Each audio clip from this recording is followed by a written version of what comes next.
Hello అండి, అందరికీ నమస్కారం. ఈరోజు మనం శశి సారథి గారు రచించిన వాచ్మ్యాన్ కూతురు అనే ఓ చక్కటి కథను విందాం. ఇక కథలోకి వెళ్దాం. ఈ సంగతి విన్నారా? టీ కప్పుతో పాటు బయటకొచ్చిన శ్రీమతి సంభాషణ మొదలుపెట్టింది. టీ అందుకుంటూ, ఏది నువ్వు చెప్తే కదా అంటూ చిన్న జోకు వేశాను గాని ఆ సంగతి తప్పకుండా వాచ్మ్యాన్ కూతురు గురించేనని నాకు తెలుసు. ఈ బిల్డింగ్లోకి వచ్చి ఇంచుమించు 2 నెలలవుతుంది. వాచ్మ్యాన్ భార్య ఇంట్లో పనిచేయడానికి చేరినప్పటి నుంచి రోజు వాచ్మ్యాన్ కూతురు గుణగణాలు వినడం నా సాయంత్రం దైనందిన కార్యక్రమం అయింది. ఇంతకీ ఈ రోజు ఏం చేసింది నీలవేణి? సరదాగా నవ్వుతూ అడిగాను. అంత తేలిగ్గా తీసి పారేయకండి. నిన్న నీలవేణి కంప్యూటర్ కొని తెచ్చిందట. ప్రపంచ వింత గురించి చెప్తున్నట్లుగా కళ్ళు పెద్దవ చేసి చెప్తూ వంటింట్లోకి వెళ్ళిపోయింది శ్రీమతి. కొంచెం గిల్టీగా ఫీల్ అయ్యాను. చాలా రోజుల నుంచి కంప్యూటర్ కొనమని అడుగుతుంది శ్రీమతి. ఏ నెలకానాలు దాటివేస్తూ ఉన్నాను. పత్రికలకు చిన్న చిన్న ఆర్టికల్స్ రాసి పంపిస్తుంది శ్రీమతి. కంప్యూటర్, నెట్ కనెక్షన్ ఉంటే ఆర్టికల్స్ నీట్గా పంపించడమే కాకుండా తన విషయ పరిజ్ఞానం కూడా పెరుగుతుందని శ్రీమతి వాదన. వాచ్మ్యాన్ కూతురే కంప్యూటర్ కొన్నది, నువ్వా పాటి కూడా చేయవా అని అనుకుంటుందేమోనని భయం వేసింది. ఈ నెల ఎలాగైనా కొనాలని తీర్మానించుకున్నాను. స్నానం చేసి బాల్కనీలో కూర్చుంటే నెమ్మదిగా నీరసంగా కాంపౌండ్లోకి వస్తూ కనిపించింది నీలవేణి. ఆ అమ్మాయితో ప్రత్యక్షంగా పరిచయం లేకపోయినా ఇంచుమించు రోజూ కనిపిస్తుంది. ప్రొద్దున్న నేను వాకింగ్ నుంచి వస్తున్నప్పుడే హడావిడిగా వెళ్ళిపోతూ కనిపిస్తుంది. పాపం, ఇప్పుడు ఇంటికి తిరిగి వస్తుందన్నమాట. ఎంత కష్టపడుతుందో అనుకున్నాను. ఆ అమ్మాయి గురించి చాలా విషయాలు సేకరించింది శ్రీమతి. నీలవేణి చిన్నప్పటి నుంచి చదువు మీద చాలా శ్రద్ధ చూపేదట. చదువంతా గవర్నమెంట్ స్కూలు, కాలేజీలోనే చదివిందట. వాళ్ళ చుట్టాల్లో పిల్లకి నేళ్ళొచ్చినా పెళ్లి చేయలేదని వెలివేస్తామన్నా వాళ్ళ నాన్న మాత్రం బాగా చదివించాలని అనుకున్నాడట.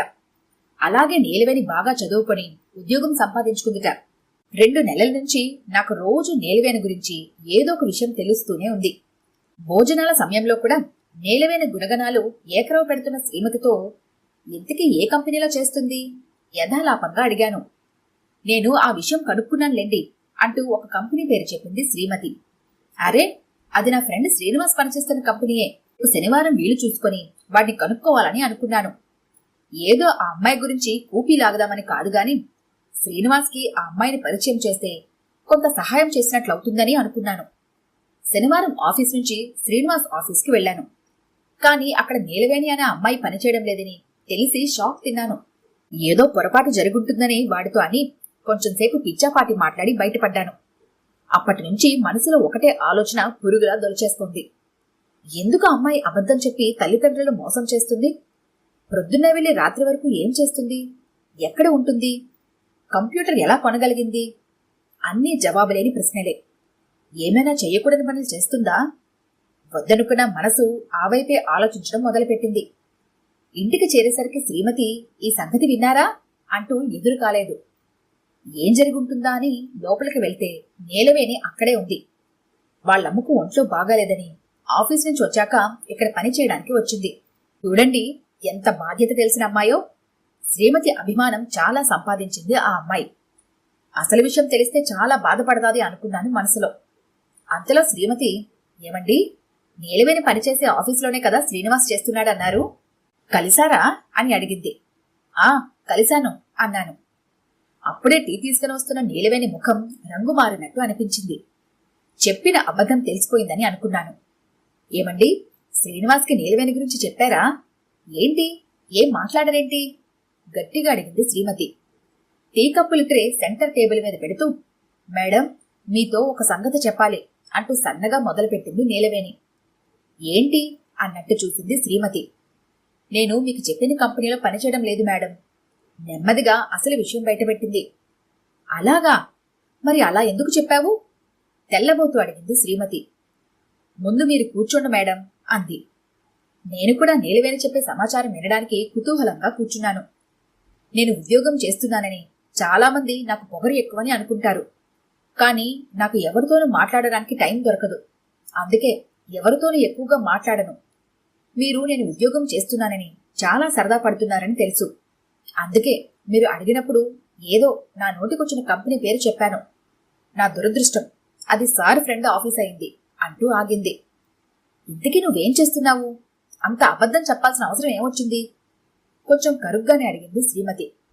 దానికి నీలవేణి, మీరు కొత్తగా వచ్చారు మేడం, మీకు మా గురించి ఏమీ తెలియదు. మా అమ్మా నాన్న ఎన్నో అవసరాలు చంపుకొని ఎంతో కష్టపడి నన్ను చదివించారు. నేను ఉద్యోగం చేయాలన్నది వాళ్ళ కోరిక. కానీ మంచి ఇంగ్లీష్ మీడియం కాలేజీలో చదువుకొని అదనపు క్వాలిఫికేషన్ ఉన్న వాళ్ళకే ఉద్యోగాలు రాని ఈ రోజుల్లో నాకెలా వస్తుంది? అందుకే బాగా ఆలోచించి నాకు తోచిన పని చేస్తున్నాను అని ఊపిరి పీల్చుకోవడానికి ఆగింది నీలవేణి.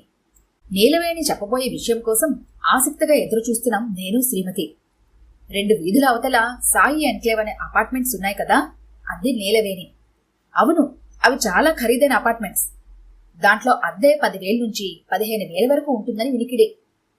ఇంతకీ వాటికి నీలవేణి చేసే ఉద్యోగానికి సంబంధం ఏమిటి? ఆ అపార్ట్మెంట్స్ లో 4-5 ఇళ్లలో పనిచేస్తున్నాను నెమ్మదిగా చెప్పింది నీలవేణి. కంగు తిన్నాం నేను శ్రీమతి.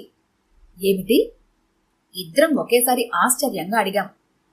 అవును సార్, అంతకంటే ఏం చేయాలో నాకు తోచలేదు. అక్కడ జీతాలు బాగా ఇస్తారు, దానికి తగ్గట్టే పని కూడా ఉంటుంది. అందుకే ప్రొద్దున వెళ్తే రాత్రి అవుతుంది. మధ్యాహ్నం కూడా అక్కడే ఉండిపోయి ఎవరికైనా పనిలో సాయం కావాలంటే చేస్తాను. కొంతమందికి బట్టలు ఇస్త్రీ చేసి పెడతాను అంటూ తన ఉద్యోగం గురించి చెప్పింది నీలవేణి. మరి కంప్యూటర్? అడిగింది శ్రీమతి. నేను పనిచేసే ఒక ఇంట్లో అమ్మాయి సాఫ్ట్వేర్ ఇంజనీర్. ఆ అమ్మాయి ఒకసారి ఉద్యోగం మారినప్పుడు 1 నెల రోజులు ఇంట్లో ఉంది. అప్పుడు నా సరదా చూసి మధ్యాహ్నం ఖాళీగా ఉన్నప్పుడు నాకు నేర్పించేది. పోయిన వారం ఆ అమ్మాయి కొత్త మోడల్ కంప్యూటర్ కొనుక్కుంది. పాతది అమ్మాయాలని అనుకుంటున్నారు. ఎంత వస్తుందని అడిగితే సెకండ్ హ్యాండే కదా, పెద్దగా రాదు అన్నారు. అప్పుడు జీతంలో తీసుకుని నాకే అమ్మమని అడిగాను. కంప్యూటర్ ఎలా వచ్చిందో వివరించింది నీలవేణి. మరి మీ అమ్మ వాళ్ళకి అబద్ధం ఎందుకు చెప్పావు? ఎప్పటికైనా తెలియకుండా ఉంటుందా అని అడిగాను. తెలిస్తే చాలా బాధపడతారు సార్. మా అమ్మ తను చేస్తున్న పనే నేను చేస్తున్నానని తెలిస్తే తట్టుకోలేదు సార్. కన్నీరు తుడుచుకుంటూ చెప్పింది నీలవేణి. చెప్పేయటమే మంచిది, ఇంకెవరి ద్వారా నన్ను తెలిస్తే ఇంకా బాధపడతారు కదా అంది శ్రీమతి. లేదు మేడం, చెప్పను. చెప్పాల్సిన అవసరం లేకుండా చేస్తోంది. దేవుడి మీద నాకు నమ్మకం ఉంది. నెల నెలా కొంత డబ్బు బ్యాంకులో వేస్తున్నాను. దానితో కంప్యూటర్ కోర్సులో చేరతాను. ఇలాంటి వారెవరైనా సహాయం చేస్తే అబద్ధమైనా నా ఉద్యోగం నిజంగా వస్తుందని నమ్మకం ఉంది. మీరు అమ్మతో ఏమీ చెప్పకండి మేడం అంటూ పని అయిపోయిందని వెళ్ళిపోయింది. కొంచెంసేపు ఇద్దరం మౌనంగా ఉండిపోయాం. మన ఇళ్లలో ఎంతమంది ఈ వయసు పిల్లలు ప్రతిదానికి తల్లిదండ్రుల మీద ఆధారపడి ఉంటారు? వాళ్ళకి బాగా డబ్బు ఖర్చు పెట్టి మంచి కాలేజీలలో చదివిస్తాం. వాళ్ళకి మేలువేని ఎందులో తీసిపోతుంది? ఇంకా వాళ్ళకన్నా చాలా మెట్లుపైన ఉంది అనిపించింది. ఆర్థికంగా తక్కువ స్థాయిలో ఉన్న కష్టపడి చదువుకొని ఉద్యోగం వచ్చే వరకు ఖాళీగా ఉండకుండా తనకి చైతన్యాన్ని పనిచేస్తూ భవిష్యత్తుపైన గుప్పెడి నమ్మకంతో భగవంతుడిపైన కొండంత విశ్వాసంతో ఉన్న నీలవేణి ఎప్పటికైనా అనుకున్నది సాధిస్తుందని, సాధించాలని మనస్ఫూర్తిగా కోరుకున్నాను.